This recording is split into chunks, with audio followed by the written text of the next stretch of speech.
أعوذ بالله من الشيطان اللعين الرجيم بسم الله الرحمن الرحيم الحمد لله رب العالمين بارئ الخلائق أجمعين باعث الأنبياء والمرسلين ثم الصلاة والسلام على سيدنا ونبينا وحبيب قلوبنا وطبيب نفوسنا وشفيع ذنوبنا أبي القاسم المصطفى محمد اللهم صل على محمد وآل محمد وعلى أهل بيته الطيبين الطاهرين المعصومين المكرمين المنتجبين لا سيما بقية الله في الأراضين روحي وأرواح العالمين لتراب مقدمه الفداء ولعنة الله على أعدائهم أجمعين إلى قيام يوم الدين. For the hastening and the return of our Imam, let's recite a salawat. اللهم صل على محمد وآل محمد. The timing in which Imam al-Hussein salawatullah wa salamuhu alayhi started his uprising is a very critical time in many ways. The aspect that we are looking at particularly is that in the Islamic history, since the establishment of the Islamic government at the time of the Prophet, all the way through that time, the Islamic government had not experienced, and the Muslim Ummah had not experienced cruelty, harsh rules and laws as they were experiencing in that period. And this isn't the period of Yazid himself. This is leading to the period when Yazid becomes what they call Khalifa. In other words, during the time of Muawiyah ibn Abi Sufyan, the direction of the Ummah, the direction of governance, moved in a very cruel, harsh, strict, with little room to breathe for anyone who disagrees with what the government is doing. This is the experience, or this is the environment that they are living under. Let me explain this and elaborate on this. Obviously, for those who have studied and who understand, but unfortunately not so obviously for the majority of the Muslims, the government of the Prophet was at the peak of people's involvement, or what is called democracy today. Now I'm a little hesitant to use this word because the description of democracy, the definition of democracy has changed to something which it is not. Democracy literally means the rule of people, people governing themselves. The means of governance, the institutions that are established, how that is done is a different issue altogether. What is important in a democracy, the essence of it, is that people are the ones who are responsible for and taking care of their government, governing themselves, governing their own affairs. People are involved. They are the ones who make the decisions collectively together, and they are the ones that carry them out. This is a democracy. Today, unfortunately, the definition of this term has changed to a weird combination or a certain type of Western approved elections. That's what they call democracy. So if you don't have elections, That's not called a democracy. Based on that definition, perhaps one could argue that at the time of the Prophet, that's not a democracy, which is not true. But I don't want to discuss it with these definitions. The definition of democracy is people's rule. People ruling themselves, governing themselves, taking care of their own affairs.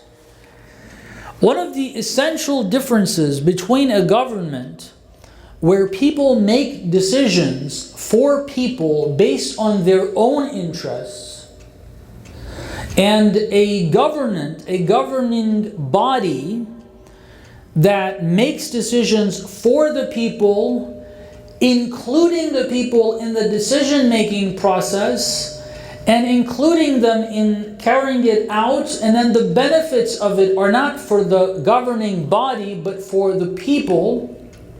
One of the major differences between these two types of governance is that you speak to people, you engage them in conversations, you talk to them. Now let's just briefly look at what the Prophet used to do.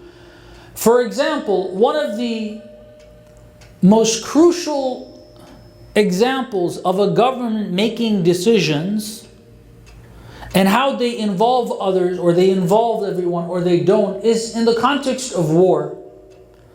Governments wage war. The United States of America waged war against, well, they said Saddam. They said, we want to take democracy to that region. There were many people that disagreed with that war in the country. We're talking just in the country itself. And it has become more and more clear that they had no business taking democracy to any part of the world. That was not their intention. The reason why they waged that war was not for the American people. It was not for anyone except for their own pockets. That's basically it. The elite making a decision for people to go to war. Youth from this country not even knowing why. I have this experience, I've mentioned this, and there's plenty of it. You just check on YouTube, you can find many examples. I experienced this personally in Houston. A brother, he's become Muslim, Hispanic American. He was part of the military. He was deployed in Iraq. He said he was young. He wasn't making enough. He had a child. He was married, a wife and a child. He couldn't have ends meet. That's why he joined the military, because they were paying big bucks. He didn't know why he was going to Iraq. Then he went to Iraq. He experienced things. He saw what this is all about. And he said, we are spending the rest of our lives trying to correct the mistake that we have made. He's become Muslim. He's changed his way. He's understood what this is all about. It had nothing to do with sending these people, putting their lives on the line for whose benefit? For the American people? They didn't benefit from that war. The American people didn't benefit from that. Even materially, besides spiritually. It was for a different purpose. One clear example where a decision is made by a government, do they involve people in the decision-making process? Number one. Secondly, is the benefit of that for the people, or is it for an elite? For the rulers themselves. Now let's look at a battle that is fought by the Holy Prophet sallallahu alaihi wa alihi. Say salawat, please.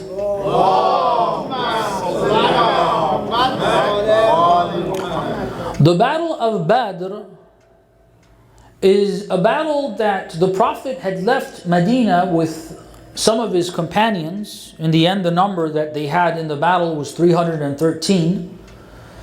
They didn't go to fight, actually.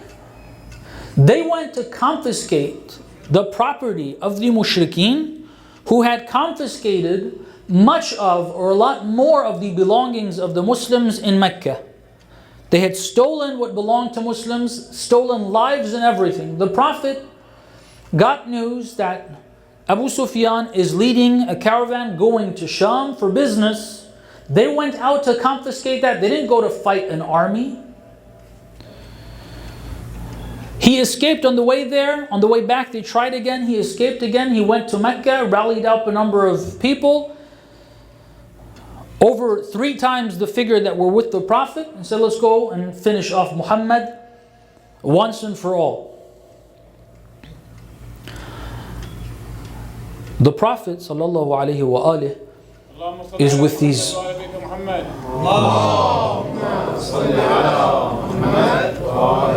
with his companion. Now this is a very interesting subject itself, the Battle of Badr. You can spend sessions just discussing the details of this, what happened there, why was that, what's the purpose of that. Even if you involve people, why would a people want to engage in war? Or let's ask it this way, did the Prophet engage in war? Did the Prophet go for war?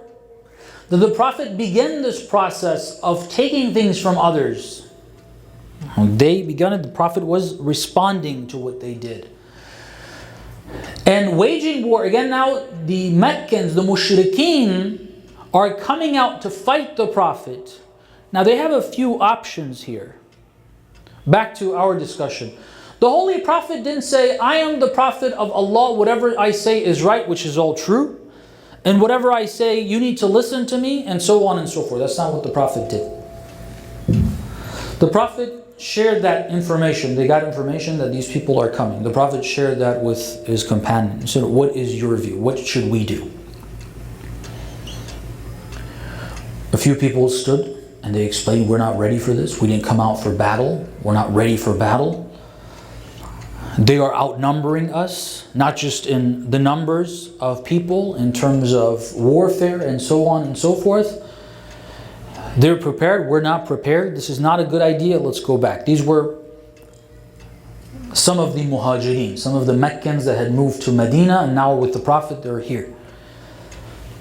Then the Ansar, some of the leaders of the Ansar, the people of Medina, Yathrib, before the move of the Prophet, they stood up and said, Ya Rasulullah, we believe that we are addressed in this word of yours more than others are, as we are from Medina. They were larger in number in that gathering. They said, Ya Rasulullah, we pledge an allegiance with you. We believe whatever you say is right. Now this is important, okay? There's a difference between the Prophet saying, I'm Rasulullah, you have to do this, you listen to me, I don't engage in conversation. And when you have that conversation with the people come out and said, look, our belief is your decision is the correct decision. This is involvement of the people. And then after the Ansar, some of the Muhajirun, Miqdad al-Aswad, he stood up also and he said that we are with you. If your decision, if you think it's better for us to stay and fight, we are with you. We will fight. This is one example. I tried to explain how important this one example of the governance of the Prophet. And if you look at any of these major decisions, you can see that. We can go over any example you wish, and you can see that. This is the time of the Prophet. The time of Amir al-Mu'mineen is very similar. He goes and explains to people what needs to happen. At times he talks to them, asks them about what their views are. At times he feels like he needs to explain. This is what the Prophet did as well. Again, it's not making a decision for the people and saying it has nothing to do with you. Amir al-Mu'mineen addresses the people and says, this has happened and this has happened and this has happened. We need to, based on that, do this or A, B, C, D. These are the things that we need to do. One of the other differences between a government that engages with people, considers people part of that government, doesn't consider themselves to be rulers and the people to be the subjects of this and they have nothing to do with this, is the way they deal with opposition, when they deal with different opinions, when they deal with those who completely disagree with them. Now look at Amir al-Mu'mineen salawatullah wa salamuhu alayh. Look at his government, less than 5 years. Let's cover some grounds here. Battle of Jamal, he spoke to the people of Kufa especially joined him more than anyone else. They went to Basra and they fought that battle. Did Amir al-Mu'mineen force anyone to come to that battle? No. Did Amir al-Mu'mineen force anyone to pledge allegiance to him? There were those who didn't pledge. They decided not to pledge with allegiance to Amir al-Mu'mineen. Amir al-Mu'mineen said, If you don't want to pledge allegiance, that's your choice. We're not going to force you. As long as you're not going to go against the ummah, against the government, you're not going to take a sword against you. You want to speak, we'll speak out against you. You say something, we'll respond to that. We'll explain that. But we're not going to force you to pledge allegiance. For the Battle of Jamal, he said we are going for that. He didn't say, okay, you have to come and fight. He didn't. He said we're going. Whoever likes to join, they joined him. People from Medina, a smaller number. He sent Imam al-Mujtaba, Malik al-Ashtar, Ammar ibn Yasir to Kufa, in the Jami' in Kufa. They spoke to the people, they explained the situation. Why Amir al-Mu'mineen is saying we need to go and make sure this rebellion does not become a bigger problem. We need to deal with it. And many people joined. They went to Basra. These are the people that joined him. And so now, after that, the next battle, the battle of Siffin. In Siffin, Amir al-Mu'mineen did the same thing. He encouraged the people, he explained to the people, not just when he made the decision, he said this is what we need to do. Prior to that, explaining the situation, who Muawiyah is, what he's doing, what his objectives are, he kept speaking to the people. And then when the time came, after all the letters that went back and forth, Amir al-Mu'mineen said, okay, we need to go. Whoever wants to join, Nukhayla, that's our mu'askar, we will stay there. Anyone who wants to join, stay there for a while. Whoever wanted to join came. They moved towards Siffin. They arrived there. They start fighting. Just, you all know the end of that battle. This is a good example for our situation, for our discussion here.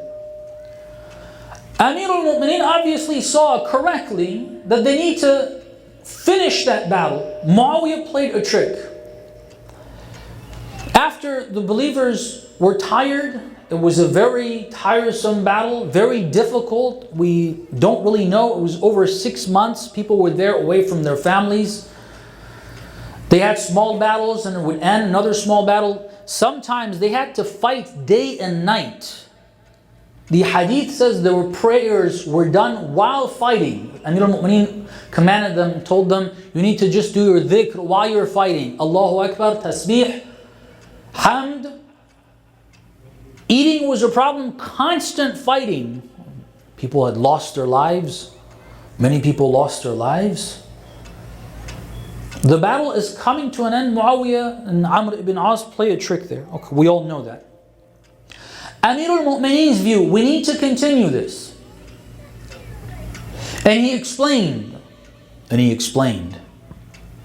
What happened? For whatever reason, the majority of the people in Siffin decided to tell Ali that, no, this is not our view. We don't want to do this. What did Amir al-Mu'mineen do? He wasn't forced. Like, get this out of our head. Tyrants play tricks. Tyrants use force. Tyrants kill one of the heads of that opposition. If Amir al-Mu'mineen would have acted like Muawiyah, like Yazid, like these people, he could have easily changed the tides. He could have. That's not Islamic rule. This is the point we're making here. Against his will, he saw that that's not correct, but the majority of the people with him are pushing, stop fighting. Let's agree to the hakamiyya of the Quran. Let's let the Quran judge between us. We will have representatives. Each people would have a representative. Discuss based on the Quran, make a judgment. Amir al-Mu'mineen said this is a trick. They didn't listen. What's Ali's response to that? Not just there, he went with what they did. He said, okay, I consider this wrong, but if all of you, it's a majority, it's not all of them. See, Malik al-Ashtar and a few people with him are willing to continue. They were upset that they were being pulled back. Last minutes, they could have killed Muawiyah, finished the whole thing. That's not Islamic government though. That's not Islamic government. After the Battle of Siffin, did Amir al-Mu'mineen say, okay, you guys, you went against my will, you did this, I'm going to take you guys out one by one. No assassination missions. No even imprisonments, nothing. Only explaining to people this is wrong for these reasons. This is the governance of Amir al-Mu'mineen, the Holy Prophet and Amir al-Mu'mineen. In between those two periods, it wasn't the government of the Prophet or Amir al-Mu'mineen. However, because of the precedence of the governance of the Prophet, it didn't drastically change. The harshest period that the Muslim Ummah experienced apparently is the time of the third Khalifa. There were a lot of injustices and discriminations, which led to, obviously, when people see injustice, when they see discrimination, when they see the Baytul Mal, the Holy Prophet used to distribute evenly and equally, the khiraj, of course, not all of the Baytul Mal, each part of it is different, but the khiraj that came from al-arad al-khirajiyya, that was supposed to be distributed evenly and equally amongst people. It's not being distributed equally, it's not even being distributed as it was during the second Khalifa's time. Drastic differences between how much this person received. Large sums were given to people just because they were related to the third Khalifa. Obviously, people get upset at that. They do things, they say things. And how does the government respond to that? With harshness, with the iron fist. Imprison people, charge them with false accusations, create an opportunity for them to get killed. Abdullah ibn Mas'ud objected to the governor of Kufa. He was taken to Medina. Eventually, he was beaten by Abu Sufyan and others until he died. And nothing was done to Abu Sufyan. These are methods that are used, techniques. Sometimes you don't use your own soldiers. You have people that are seemingly civilian and they carry out your tasks for you. Muawiyah, when he initially, because he was a ruler of Sham before Amir al-Mu'mineen's time, but he wasn't the absolute ruler. And he didn't rule over the entire nation. In Sham, he had his own methods of how he controlled people, public opinion, and so on and so forth. But when he became the ruler, after Imam al-Mujtaba salawatullah wa salamuhu alayhi accepted the treaty with the conditions that he did, Muawiyah, controlling the entire region with the injustices that he had, that's just, if you know who Muawiyah is, you will know it is impossible for him to remain the ruler, rule as he believes things need to be done as, and not have harshness, cruelty, imprisonments, killings, and so on and so forth.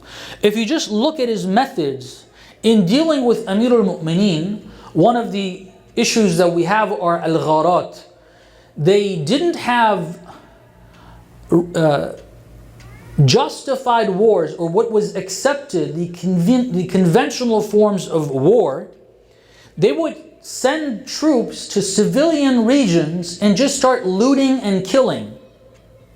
One of those instances is, I believe, in Yemen, where the news you've heard reached Amir al-Mu'mineen, that belongings of women, jewelry were ripped off of women and taken, including non-Muslims. They say Jewish, it doesn't say Jewish, it's non-Muslims. It could have been Christian, Jewish, or both. And Amir al-Mu'mineen says if a believer hears this and dies,